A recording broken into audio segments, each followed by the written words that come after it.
So while we wait for a verdict tonight with an 18-year-old's freedom on the line, we have to talk about accountability. Regardless of the outcome, there should be consequences for these people who manufactured this hoax.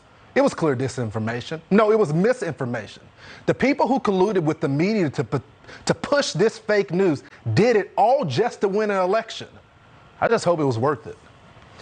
Here now to respond is Dan Bongino, host of Unfiltered on Saturday night. Dan, I'm fired up about this. It's because this is the state abusing their power. They saw the video, they questioned these witnesses, yet they brought this case before a judge. And it seems like he's the only one that's pushing back on the rights of citizens. Yeah, I mean, listen, you don't even have to get to law school to know that this prosecutor's made a buffoon of himself. I mean, attacking a defendant for exercising their constitutional right against self-incrimination. Lawrence, that's not even like law school. That's like law school orientation. Yeah. And it really makes you wonder, is the prosecutor at this point this incompetent? I mean, it's a serious question. Is he this, which he could be? He could just be incompetent. Or secondly, is this prosecutor intentionally throwing this trial and looking for a mistrial, knowing at this point that he has no case? If this is not a case of self-defense, just listen to me in the audience for a moment. You know, having been a part of a lot of trials over a decade in law enforcement at the city and the federal level, if this isn't a case of self-defense, what is? I mean, did you hear some of the questions today from the prosecutor? They were borderline absurd. One of them was, well, he was sticking the gun in your face, but he hadn't fired yet when you shot him. What the? I mean, this is 7 o'clock, so we can't drop an F-bomb here, but are you serious? That's a question? So just to be clear, the standard for self-defense now is man sticks pistol in your face, and until he pulls the trigger and expels a round you gotta let them towards shoot your face, you gotta let them shoot you first. You gotta let them shoot you first. And you know, but wait, hold on, Lawrence. At close range, you gotta let him shoot you at close range. He's right there.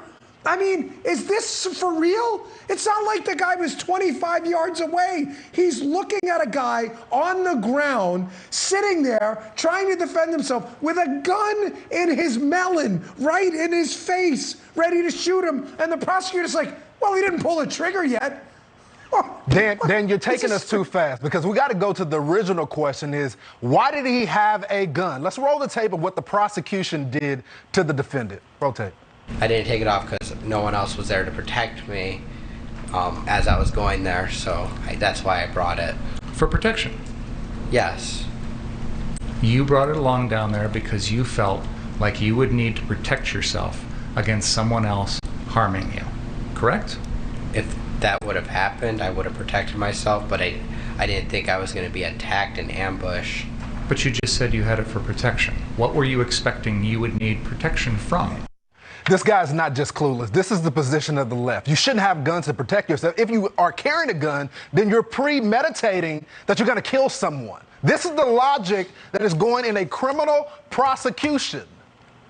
Yeah. Yeah, no, you're right. It's totally illogical. The word logic, I get your use of it there, should be thrown out. It's absurd. So the new standard for the left is, we see an incident that goes widely condemned, right? This incident that engendered a lot of this violence. The left then engages in mass street violence, right? It's condoned as peaceful protest. They burn down businesses. They then defenestrate the police and proceed to defund them, set up chop zones. And then when you go out and try to defend yourself, your family, whatever it may be, you're the one put on trial.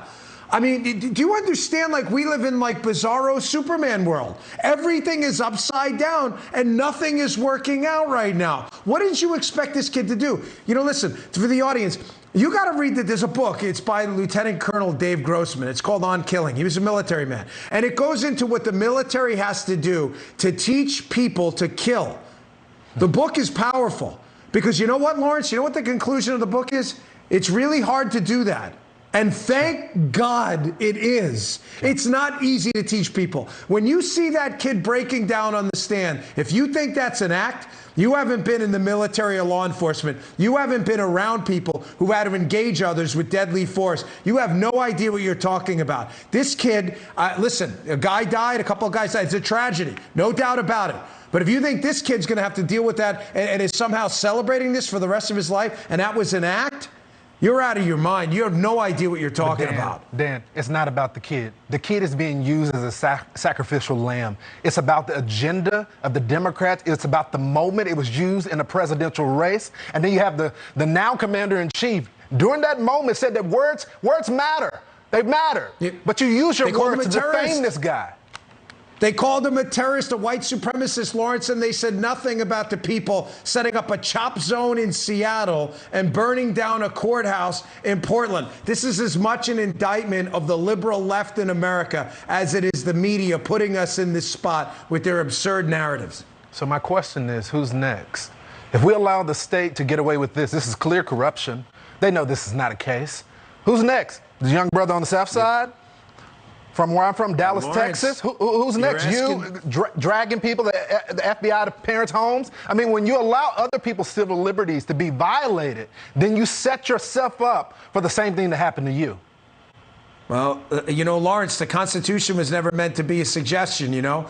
If we're going to have the law for thee but not for me, and we're not going to have fidelity to those higher principles embodied in this piece of parchment we call the Constitution, then I got to tell you, man, all's for naught, buddy. You're right. Who is next? You, your kids? I mean, if you're not safe to defend yourself in your own country when a guy's got a pistol, you know, 3 feet from your face, ready to blow your head off, then you're right.